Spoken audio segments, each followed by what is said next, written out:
আমি আপনাদের আজকে যে বিষয় নিয়ে কথা বলবো সেটা হলো এসি। কিভাবে একটা গাড়ির এসি অপারেটিং করতে হয়। আমরা অনেকদিন যাবৎ গাড়ি চালাই, কিন্তু আমরা গাড়ির অপারেটিং সম্পর্কে অনেকেই জানি না, কিংবা জানলেও খুব একটা বেশি জানি না। যা একজন চালকের জন্য যেরকম বিড়ম্বনাকর, যাত্রীর জন্য ঠিক ঠিক একই রকম বিড়ম্বনাকর। সুতরাং এই বিষয়টা আমাদের জেনে রাখা খুবই ভালো। তো আজকে আমি আপনাদের দেখাবো কিভাবে এসিটা প্রপারলি ইউজ করতে হয়। এই গাড়িতে আমি উঠলাম, উঠে গ্লাস নিউট্রাল করে আমি স্টার্ট করলাম।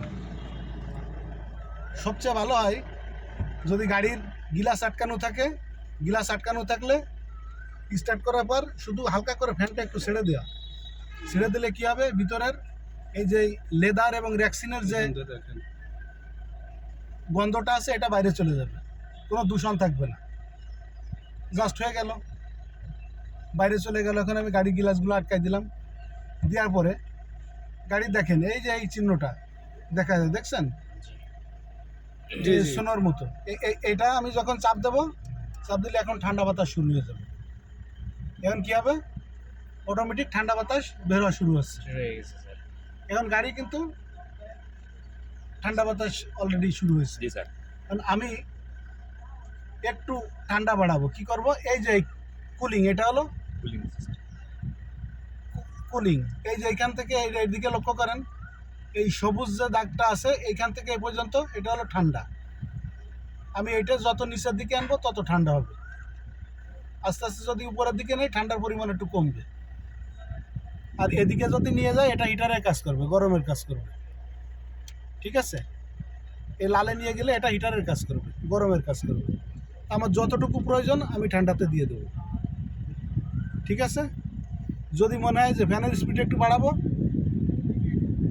একের জায়গায় 2-এ দিব। যদি মনে হয় আরও বাড়াবো, 2-এর জায়গায় 3-এ দিব। যদি আরও বাড়াবো, 3-এর জায়গায় 4-এ দিব। ঠিক আছে, আর এই যে এই সুইচটা দেখতে পাচ্ছেন, এই যে এটাকে বলা হলো মুড। মুড মানে ধরন, এটা কোন মুডে আপনি গাড়ি চালাবেন। এই যে এদিকে লক্ষ্য করেন, এটাই শুধু মাথার দিকে নির্দেশ করা আছে। এইদিকে আরও করা আছে, মানে বাতাসটাই, ফ্যানের বাতাসটা শুধু মাথায় যে হিট করতেছে। এখানে হাঁটু এবং মাথা সোজা আছে, মানে এটা শুধু হাঁটু এবং মাথায় বাতাস বেরোবে এই সোজা দিলে। এটা দিয়ে আছে শুধু হাঁটুর সোজাই, শুধু পায়ের সোজা আসবে। এটা বিভিন্ন ধরনের মুড আর কি। নর্মালি এই মুডে যদি আপনার মাথায় বাতাসের দরকার হয়, এই মুডে রেখে গাড়ি চালাবেন। তারপরে আসি, এই যে এই সুইচটা কি দেখছেন, এই সুইচটা সম্পর্কে আমরা অনেকেই জানি না। আমরা শীতকালে, গরমকালে, বৃষ্টির দিনে এসি চালাই, অনেক সময় আমাদের গ্লাস ঝাপসা হয়ে যায়। ঝাপসা হয়ে গেলে তখন আমরা কি করি, বাইরে কিছু দেখতে পারি না। আপনি কি গাড়ির গ্লাস খুলে বাইরে যাবেন? বাইরে যা পরিষ্কার করবেন, পরিষ্কার করে ভিতরে আসবেন, আবার দেখবেন বাইরে গুলা হয়ে গেছে, কোনো লাভ হবে না।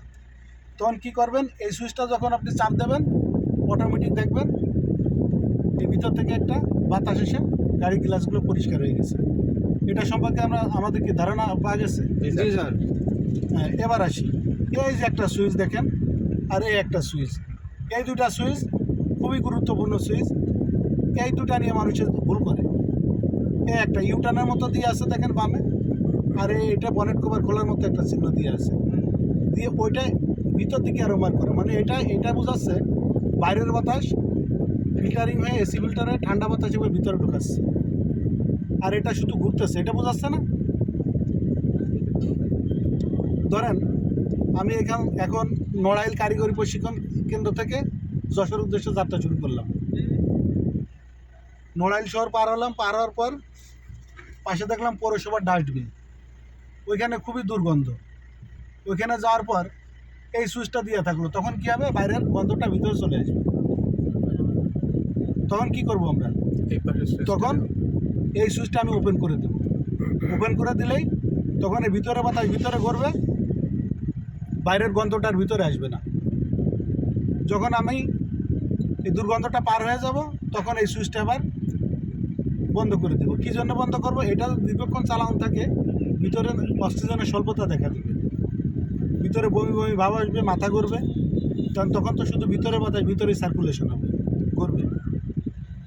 আর এটা বাইরের বাতাস প্রাকৃতিকভাবে ফিল্টারিং হয়ে ভিতরে ঢুকবে, ঠান্ডা বাতাস।